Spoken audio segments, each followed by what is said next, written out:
Hello and welcome to the EV Cafe Takeaway, that podcast focused on a zero-emission future that we all hope for. Every week, we've got one of the wonderful members of the team from the EV Cafe to help me along because I need lots of help. JC, welcome. Hello, I'm really excited about today because this is somebody who's really done stuff. And we'll find out why. Really done stuff. Like, not just talked about it, done stuff. Indeed, and it's very exciting. And we have, of course, as always, an innovator, pioneer, collaborator, extraordinaire in the man, the legend, James Rooney from Network Rail, head of fleet there. Tell me, how are you, James? I'm good, thank you. That's an excellent introduction. I'd quite like that on my business card, but it would have to be about this long to accommodate it, I think. So, but very good. I like that. Now then, James, it's 30 degrees out there, and I want to talk to you about rails, and I want to understand why they buckle and why we can't get trains going anywhere. What's going on? It's a really good question, and sadly, I actually know the answer. Working in the rail industry, I'm fleet born and bred, but I even know the answer with rails. So they paint them white in some cases, and they expand as they get hotter, and we tension them to certain tolerances. And if you go to Spain, they tension them to different tolerances, which is why in the UK, when it gets sort of Spanish hot, our rails aren't necessarily ready for it. So there you go. See, it's an education. Oh my goodness. Absolutely. Well, but, and today is going to be an education, of course. But, James, before we get too much further, it would be probably good for the listeners to understand why you know so much about rail, and perhaps give us an overview of your role within probably the biggest rail sort of company in the country, I would guess. Indeed, yeah. So I'm James Rooney, head of road fleet in Network Rail. It's quite weird. I'm calling it road fleet. I realise to most people on this podcast watching this, the internet sphere, and that's because in the rail world we have two fleets. We have those with steel wheels, boo. We have those with rubber wheels, yay.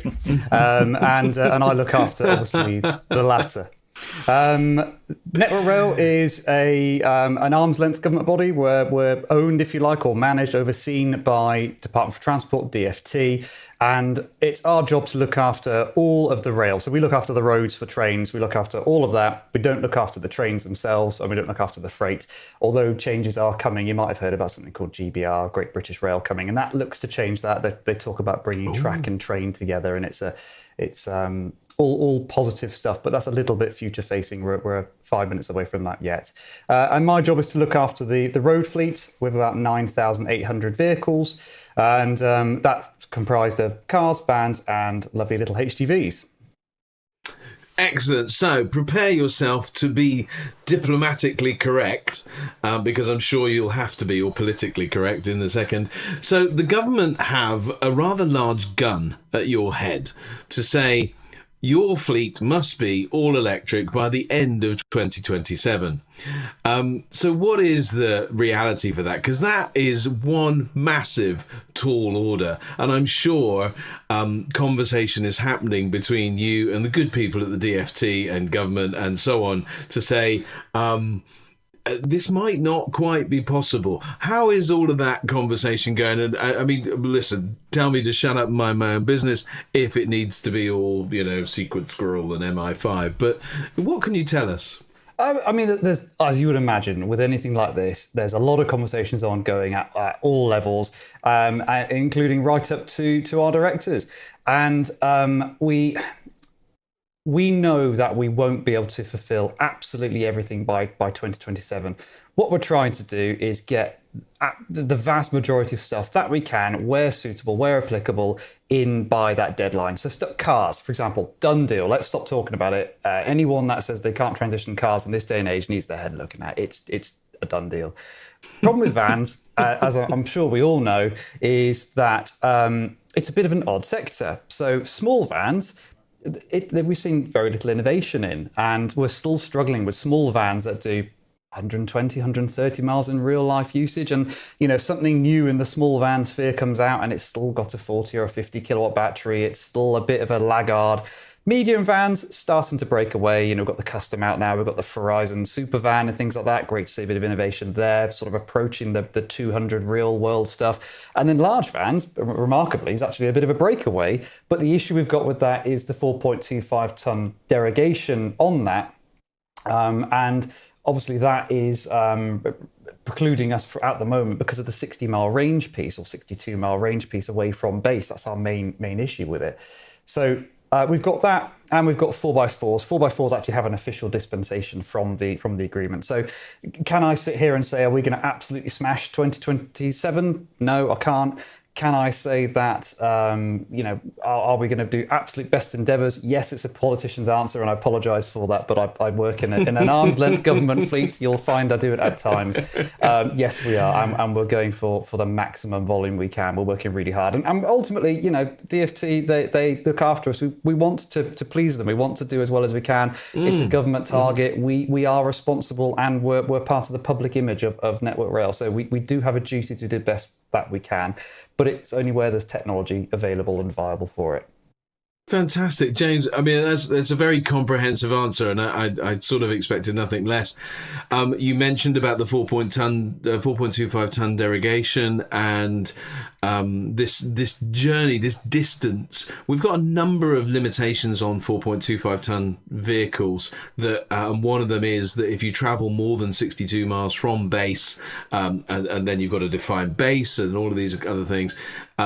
You end up having a tachograph, and the tachograph comes with a whole bunch of challenges. I mean, not least because you have to do a lot more recording. So fully understand that legislation, which is in consultation as we speak now in June of 2025. Hopefully we should get some more information very soon to kind of give us that freedom that we hope for at 4.25 ton.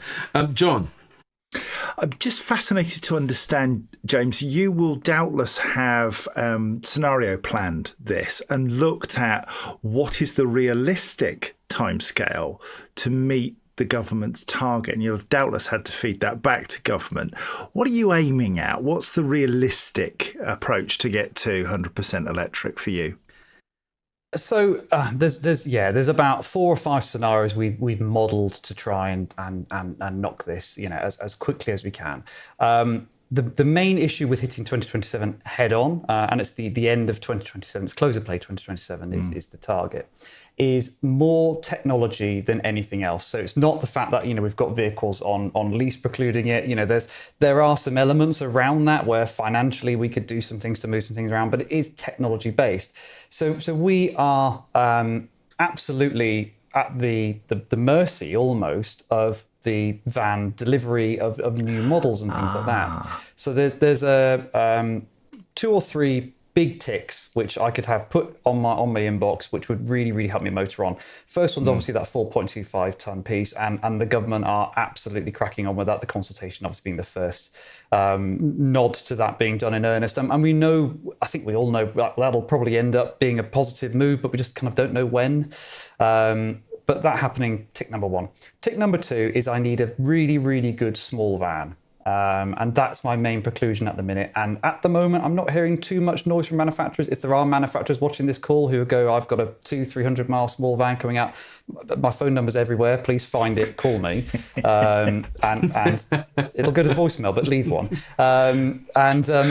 Do let me know, because that's one of our big issues. And at the minute, we're looking at, converting cars into vans. Think back to the old Ford Escort van days. It's, we're kind of back there, which is a bit weird. And then medium van, a little bit more innovation there would be great. So to give you a confirmed date, I can't. It's going to be before 2030, of course it will be, because by that point we're at 70% of sales with the EV mandate anyway. So we've got to be there. Where it will land between 27, 2030 and volumes and things, we're at the mercy of the markets largely. This is, we will flex and we'll deliver as much as we can, as aggressively as we can. Of course I'm going to big at Network Rail. That's going to be my job. But the one thing I can give us credit for is we've got over 440 depots, and we've got 5 regional teams who do an absolutely sterling job of managing their local fleet. But equally, they've also spun up their own little departments, which effectively are delivering all the charging infrastructure, the DNO upgrades, and all of that good stuff. Bearing in mind a depot to Network Rail is a porter cabin on a bit of gravel railway siding. Yeah. It was put there in the 60s or 80s and was designed to run a kettle and a bit of fluorescent lighting. It was never designed to run the fleet. So, all of that is spun up, and we can sort of turn that dimmer switch up or down a little bit depending on how much influx of vehicles we've got coming in. But yeah, ultimately, we'll deliver as hard and fast as we can, but we're going to be technology led. Do you find people are positive about electric vehicles within your teams? Are you having to do a great big behaviour change piece and take people along on a journey? Or is it very much that because you are that at arm's length organisation that your staff understand that they'll just have to do what they have to do?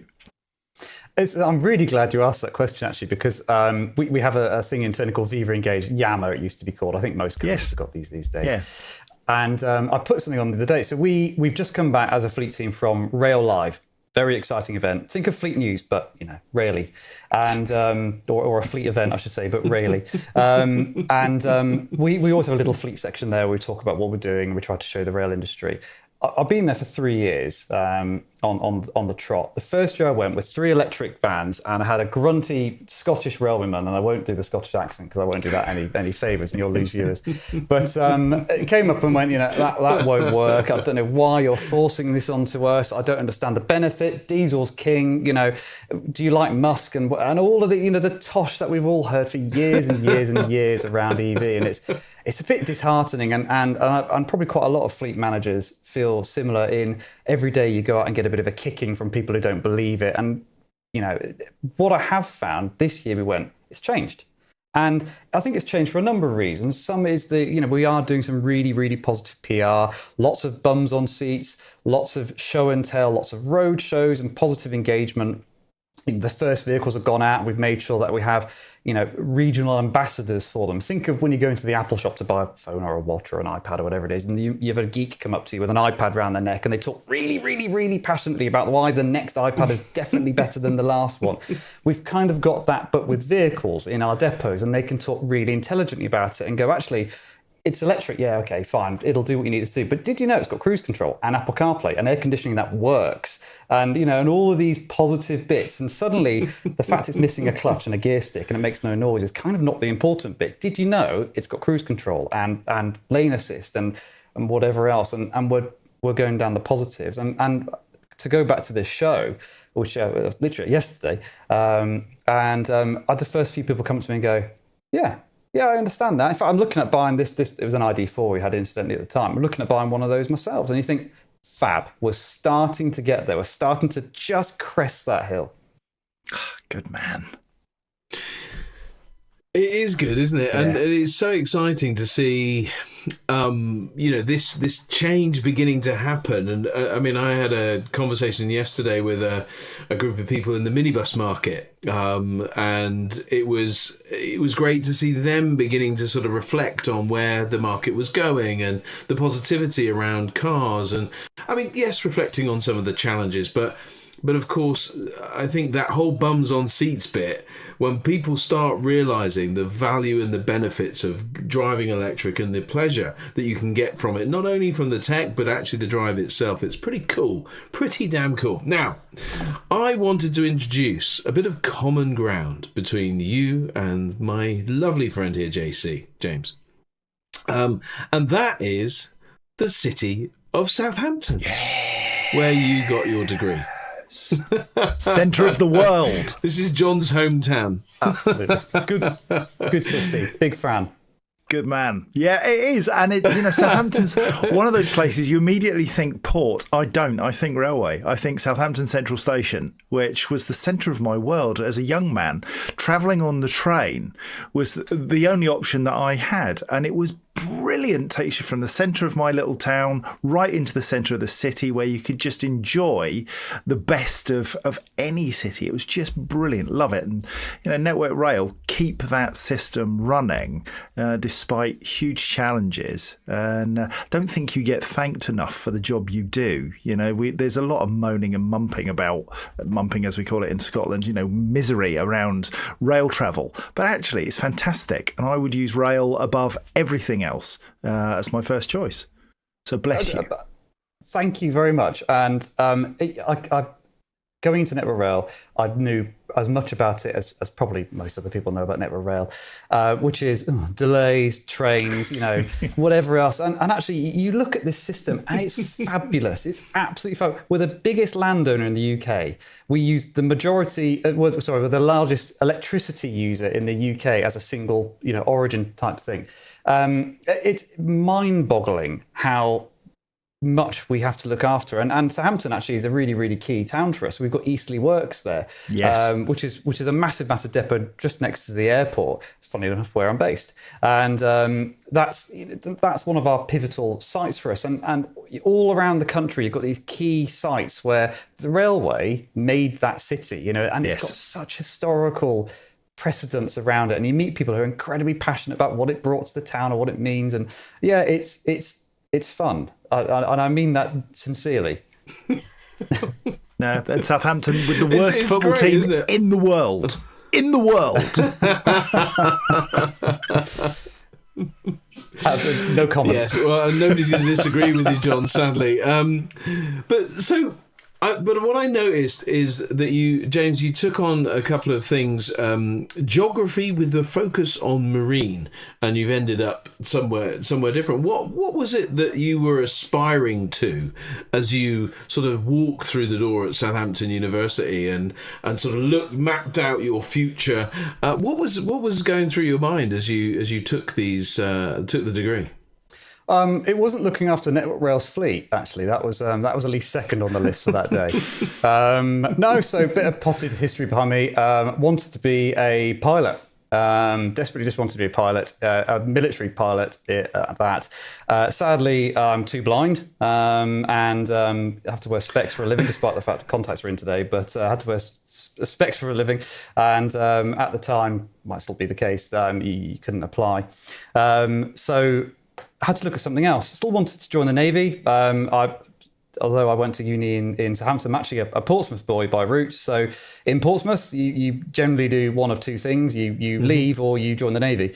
So ended up going to try and join the Navy, and had a chat with them, and they said, actually, what are the roles you're looking at? And I've always been interested in geography. I've always been interested in travel and things like that, and took particular interest in doing something like the British Antarctic Survey and things like that, to which the Navy said, well, go and do a oceanography degree, and we'll talk to you when you come back in 3 years. Trotted off to university, went and did that, came back and said, right, I'm ready to look at penguins now. And they went, yeah, unfortunately, we just had this thing called the credit crunch, sort of circa 2009-ish, and they went, and we were the only employer, because everyone else was obviously making layoffs at that time, and they had no capacity. So go away, do something for a year or two, come back, we'll have you in. And I thought, yeah, lovely. So I thought, well, bugger, what do I do? And I've always wanted to be a mechanic deep down. Always wanted to be a mechanic. I love spanning around things. At home, I've got a couple of NAF cars. I've got 3 cars, and all of them are worth about £8. But it's fun. They're things I look after. They're kind of my happy place to look after. And wanted to be a mechanic, and decided to go into that realm. And I ended up joining British Gas on their graduate program into fleet. And here I am. So yeah, I ended up going a slightly different direction, but in an area I'm incredibly passionate about, which is I am a petrol head. Always have been, I think always will be. And EV doesn't scare me because it means we get to keep cars on the road. I think if we didn't have EV saving cars, then someone would say, get rid of cars. It's a funny thing, isn't it? I share that passion. I was a motoring journalist and loved cars, all cars, have done since I was a little boy. But it's a consistent theme that we come across is that those who are championing the cleaner, better, more efficient vehicles are the ones who really have a foot in both camps. And what is not understood by pure petrol heads is that you can actually like both. That's okay. It actually works. It balances itself out. 100%. I completely agree. I mean, don't get me wrong. There's nothing I enjoy more than the sound of a great big V8, or something like that. And it will be a sad day when that's banished. But I think, I'm hoping what happens to petrol and diesel cars, or maybe petrol cars with big engines, is what happens to horses, in that horses used to be absolutely everywhere and used to do everything. And now they're a fun thing, done for sport or leisure. And I'm hoping that'll be the way of the big V8, and electric will come along and take over all the stuff that it doesn't need that element to it. I mean, when was the last time you jumped in a commercial vehicle and thought, oh, that diesel engine sounds a bit leery? No, never. It sounds horrible. Go away.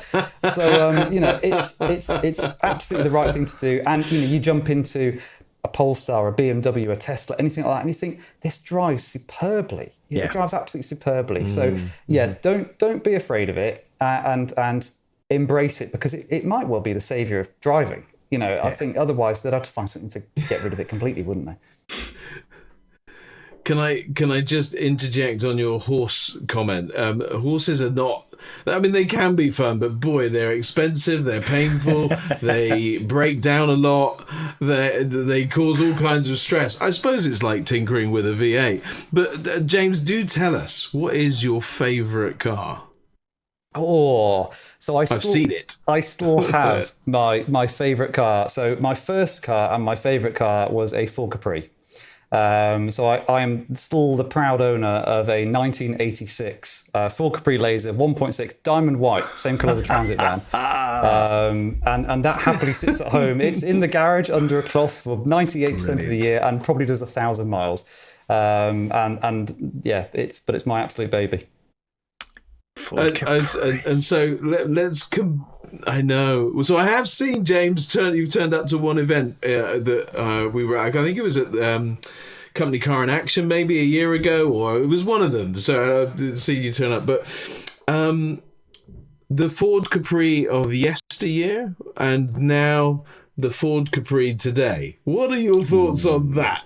I'll just give you my opinion, just for the record. I think there looks nothing like it. It's like, what have you done to the Ford Capri? But anyway. Ford, if you're listening, please take a page out of Renault's book. Yes. The Explorer, which I know the Ford Capri is basically the same platform, is phenomenal. Very good car, very competent, sensible, good car, like it, thumbs up. The Capri, you're just cashing in a name. I would have personally probably call it something new. Everyone likes a new car name. Right. Okay. So we talked about commercial vehicles a little while ago, and you said there's nothing much out there which is floating your boats right now. If you were to spec to a manufacturer what your needs are, what would they be? So, thank you. Like that a lot. Small van. So I'm talking combo size, Courier, Connect, that caddy, that type of van. What we realistically need is an 90, if you can squeeze it in, 80 kilowatt battery in a van of that size with about 700, 800 kilograms of payload. And what I find interesting is a small van. You can have up to, in theory, you can have up to 3.5 tons.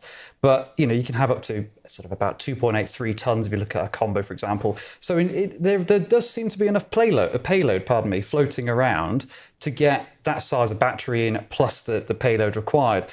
And I can only presume, and I am making a big presumption, and I'm sorry, Mr. and Mrs. Manufacturer, if you've gone to all these efforts and I'm completely wrong. Again, phone number will be somewhere, shout at me. But I think we're dealing with legacy architecture still. It's still very much a diesel or a petrol product that effectively was kind of squished a few AAs in underneath and put a motor in the bonnet and gone on down the road. We've not really seen the first ever electric proper chassis for a small van. And we're starting to see that on large. That's really refreshing to see. Medium, you've just got more room to play with, I suppose. But you've got the super van coming and things like that. Small van, yet to see it. And nearly 3,000 of my vehicles are small vans. And you look at the post office or Royal Mail, pardon me, people like that. It's a big sector. Mm. Why is that? Paul, you got any sense of that? Have you got any sense of why the market hasn't captured this? So I think James's point is absolutely right. I think there is a limitation in the physical architecture, because when you consider a wheelchair accessible vehicle, and they're built typically or historically have been built on things like the Kangoo, the Combo, the Doblo, all of the small version.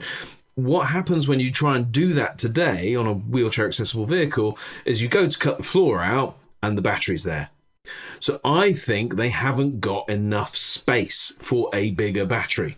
And if you make it deeper, then you push the floor up, and there seems to be an issue with the size of battery.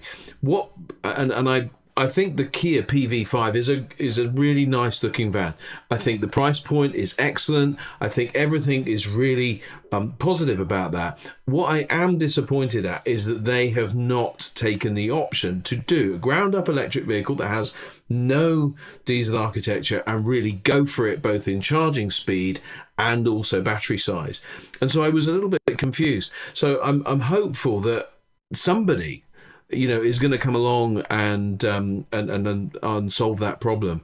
But in the meantime, we might end up with the Volvo EX30 and the Skoda Enyaq, the cars that are actually now being converted into sort of panel vans and car derived vans, but they'll never make it under 2 tons, I don't think. So it won't be true car derived vans, but they'll do the job of a car derived van. Would that be something that's an option? Oh, John, go on. Yeah, well, I just wonder, James, you talked about innovation and you've both set out very cogently precisely what it is that you need.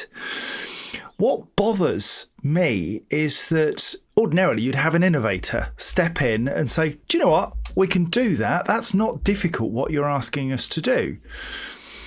What is difficult is survival in automotive, and that you have innovation coming in. We've seen it time after time. Volta's the latest to struggle.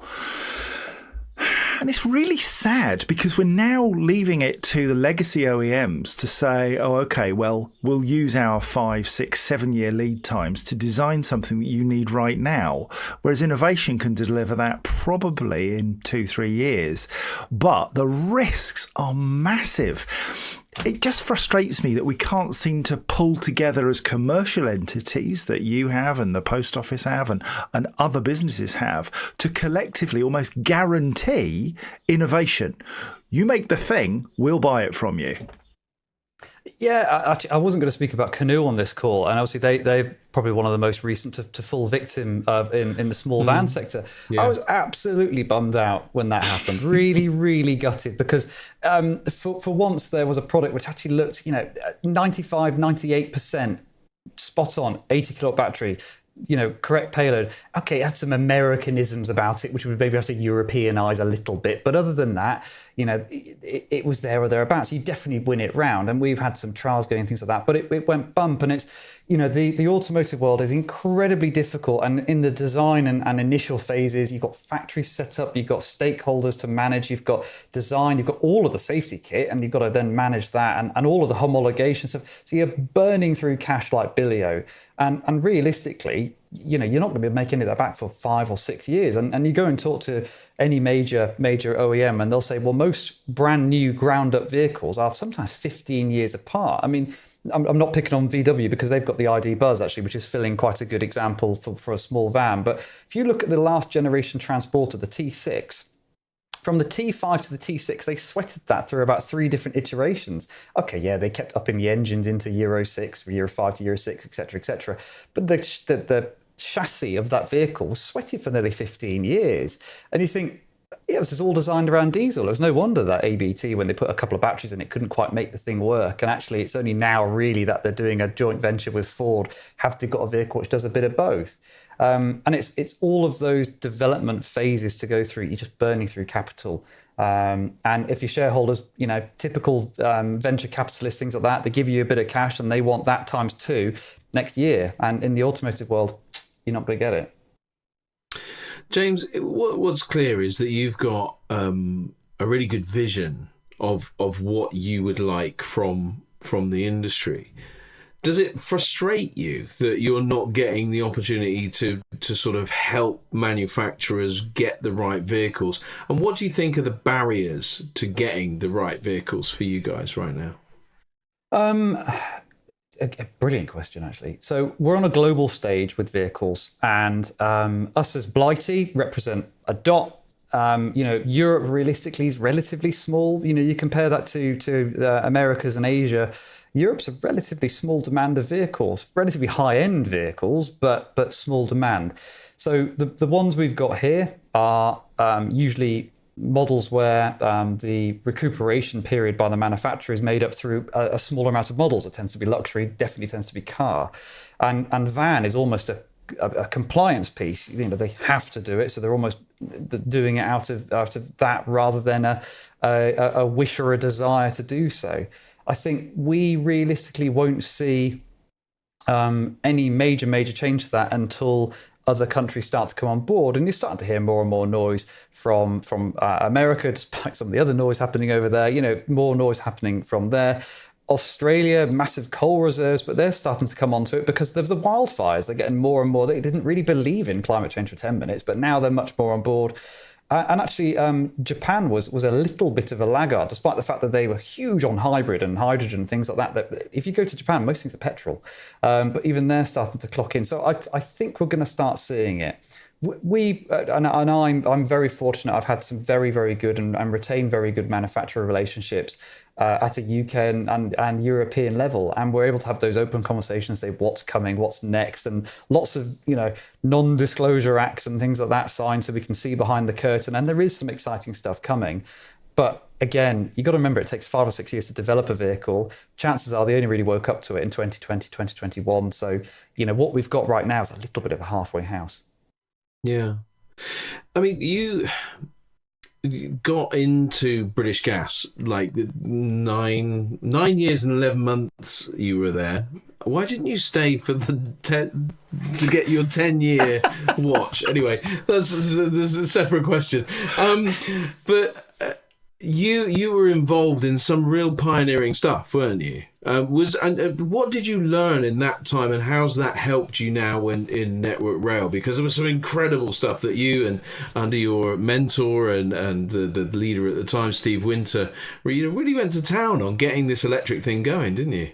Yeah, I mean, it was absolutely and remains absolutely the right thing to do. I mean, there's a number of reasons to move to an EV, and obviously, the main reason people are doing it right now is because we've got no other option. If we don't go EV now, then 2035 in commercial is looming.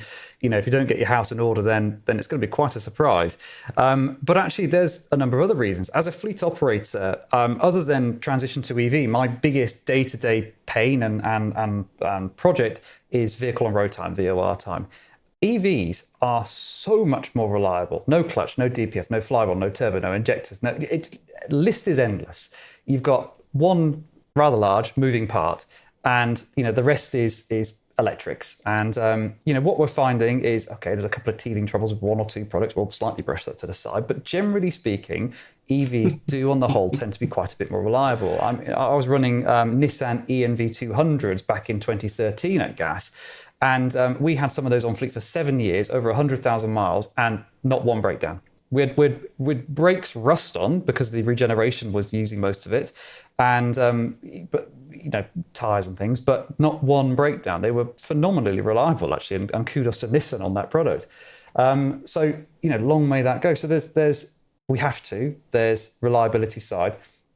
But then there's equally, a number of other elements which are correct for each company. In British Gas, there's a bit of image. I can't speak for them at the moment and wouldn't want to, but there's definitely a good image of someone coming around your house to install a smart meter or a solar panel or whatever it be, and you arrive in an electric van. It's good for brand and things like that. And with British Gas as well, of course, they're an energy company. It makes complete sense if you're able to provide electricity to your own fleet. Why wouldn't you? So that was some of the reasoning back in the day to do it.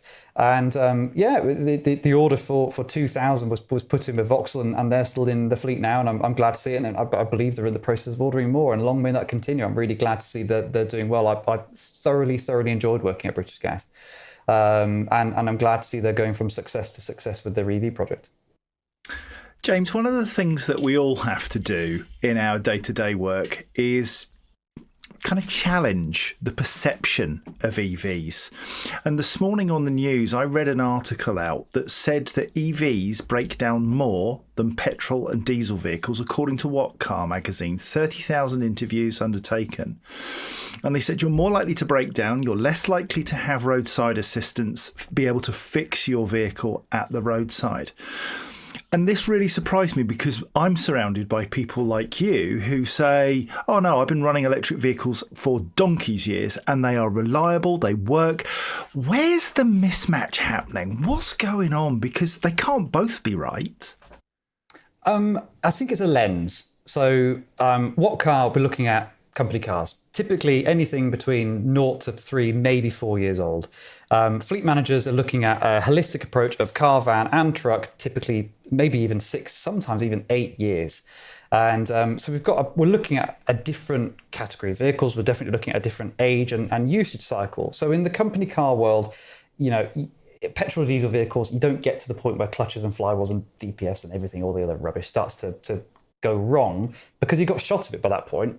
And actually the EV coming along, which is a bit heavier, might go through some more tyres on a car. I'll come back to that in a second because there's a bit of a myth around that. But and all of that good stuff. And there have been some 12-volt battery issues on certain models and things like that. So, all of that is known. But by and large, actually, when you especially start to sweat those vehicles into an older life, the fault mix definitely favours an EV over a traditional diesel. I just want to come back to tyres. I did linger on that on purpose. One of the biggest things I hear, and I've heard it from my own company, I've heard it from externals, is that EVs go through tyres quicker. It's because of their weight. It's not correct. It's because of how they're driven. Some of it's to do with the fact that actually some EV tyres come with a couple of millimetres less on the tread in the first place, and that's because they've got lower rolling resistances and things like that. So there's probably some economics within that as well. But with tyres, what we've noticed is actually with an EV, you're giving it M3 power. If all company cars 10 years ago had M3 power, we'd be going through tyres as quickly as we do with EVs. It's because they've got that absolutely enormous power, which makes them quite attractive to certain drivers, but it equally means we go through the tyres quite quickly. What we don't see on commercial vehicles is increased tyre wear. In fact, I'm seeing quite the opposite. On our vans, we're seeing slower tyre wear than we do on the diesel versions. Well, and it brings me quite nicely to a little side question, because I know you have a particular passion for a certain part of France, and by that I mean Le Mans, and I know that you head over every year. Is there? Do you see a place for electric in the world of motor racing? I mean, outside of Formula E, of course, but could you imagine Le Mans becoming electric?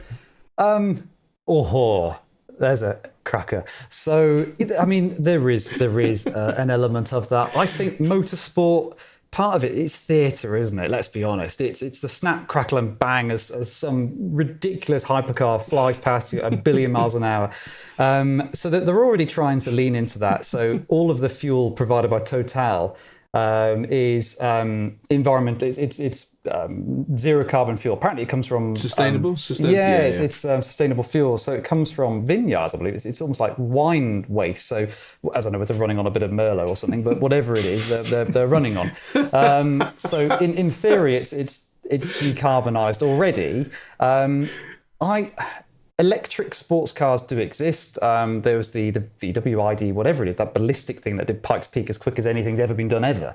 But I think some of it is there's how quick can a car go, and almost we've got to the point where everyone goes, yeah, I know electric's quicker, but petrol sounds a bit better. And I think that theatre will have to remain. So what I suspect motor racing will do, it kind of comes back to my horse analogy. I think that will always stay a little bit retrograde. I think it will always be a little bit, all right, it's old school technology, but nothing makes people go, woo, as something goes past them and a flash of flame comes out the exhaust as it corners and goes away. But it might be that we run it on, old plonk or hydrogen or something else. I don't know. But there's a place for EV racing, but I think the crowd will ask for noise. It sounds like me at the weekend running on Merlot. Anyway, sorry, I thought you meant old plonk. Well, same sort of thing. But no, I'm very with you. But I will say there's plenty of theatre in the fastest vehicle going up Goodwood. Was it last year? Which was, of course, the Ford Transit van. And it was noisy.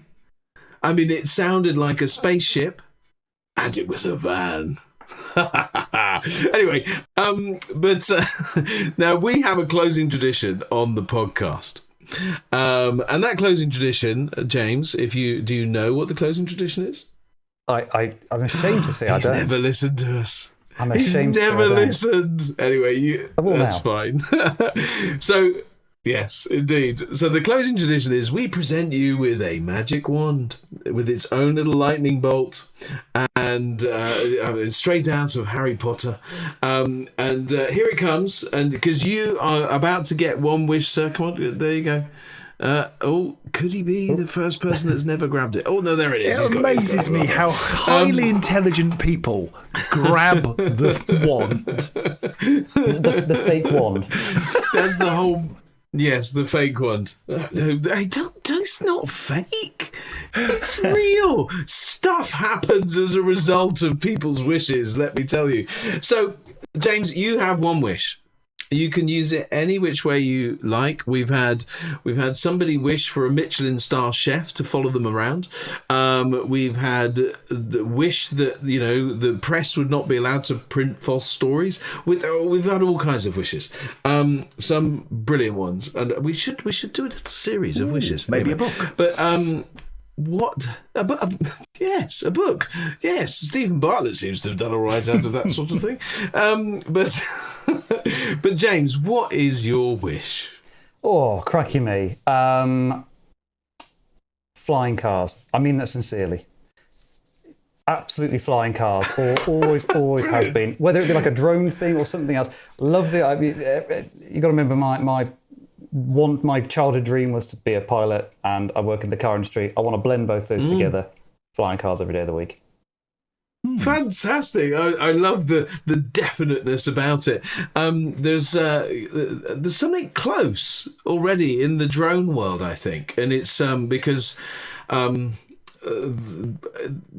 landing pad is one of the landing pads is in Bicester Village, not Bicester Village, Bicester Heritage. What do they call it? Heritage, Bicester Heritage, where just by where the fire was, unfortunately. But there is a landing pad there for an air taxi that can kind of come in and go out. But I imagine you're sort of thinking the wheels become propellers and just kind of up you go. And do you want it to do both, or does it always have to fly? Whatever the third Back to the Future car was, that one, the one that just sort of like.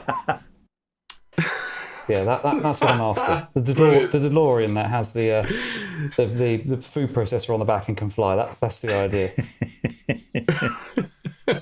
Let's see what we can do. This has been a real pleasure to chat with you today, and I knew it would be, and I knew that it would be so much fun. John, what are your final thoughts of our lovely friend James? Do you know what? It's lovely to talk to somebody who allows the substance of what he says to outshine the flamboyance of some people that are in the world who talk a lot but don't actually deliver much. You are based in fact in everything you do. Your experience shines through. I've learned a lot actually today. I think the question I asked around, the report from What Car, you calmly just dissected it, gave facts. It's just not the case. And you don't get overexcited about it. It's just a matter of fact. And I like James Rooney's facts. Thank you. I like you. There you go. Despite all your flamboyance and noise and big... Presenter I'll never be. But magnificent guest, but you're you a most certainly are. brilliant guest. Yes. There we go. Absolutely. We are all agreed.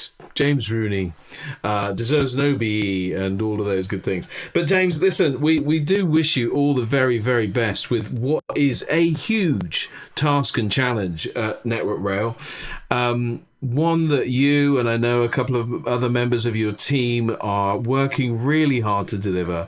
And I hope that you get the support that you need from the government, because they have a very big vested interest in all of this.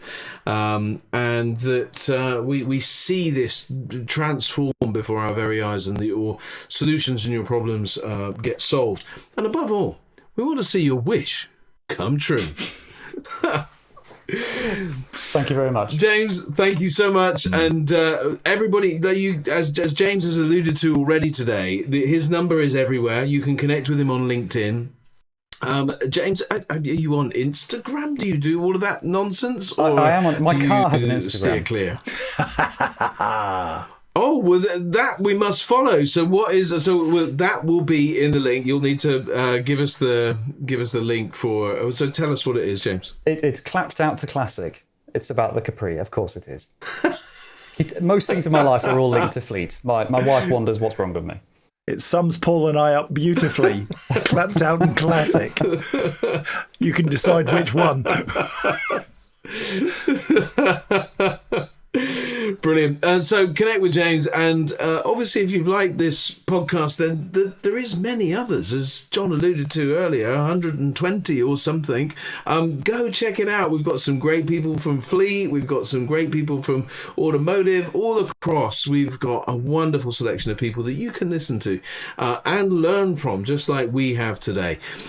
James, another very big thank you very much, and same to you, John, for joining me and helping me, because I need help. Have a great day, everybody, and we look forward to seeing you again soon. Take care. Thanks a lot.